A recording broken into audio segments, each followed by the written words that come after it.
নমস্কার, তিয়াশা রান্নাবান্নাতে আপনাদের সবাইকে স্বাগত। আজকে শেয়ার করব ভাপা পুলি পিঠে।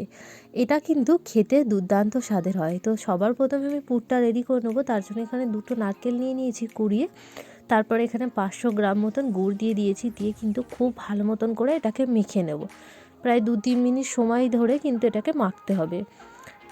মেখে নিয়ে তারপরে আমি এটা যেহেতু কড়ার মধ্যেই মাখছি, তো একেবারে ডাইরেক্টই গ্যাস অন করে দেবো। দিয়ে এটাকে 5 থেকে 6 মিনিট মতন খুব ভালো মতন করে নাড়াচাড়া করতে হবে।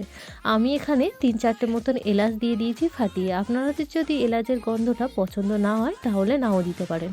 খুব ভালো মতন করে কিন্তু এটাকে মিশিয়ে নেব 2 থেকে 3 মিনিট মতন।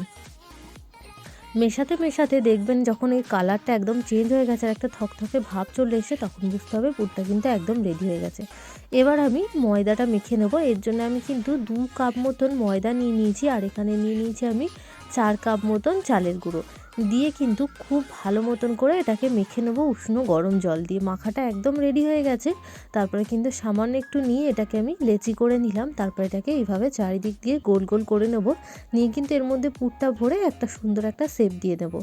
তারপরে এখানে আমি একটা হাঁড়ি বসিয়ে দিয়েছি, হাঁড়িটা খুব গরম করে নেবো। আর এর উপরে আমি একটা ফুটো ফুটো গামলা বসিয়ে দিয়েছি। আপনারা চাইলে গামছাতেও ভাপাতে পারেন, বা এরকম ফুটো গামলা বা বাটিও পাওয়া যায়, সেগুলোতেও ভাপাতে পারেন। তো এগুলো পিঠেগুলো দিয়ে ঢাকা চাপা দিয়ে আমি 5 মিনিট মতন হতে দেবো। 5 মিনিট হয়ে গেলে আবার উল্টে দিয়ে আবার 5 মিনিট হতে দেবো। ব্যাস, একদম রেডি হয়ে গেল ভাপা পিঠে।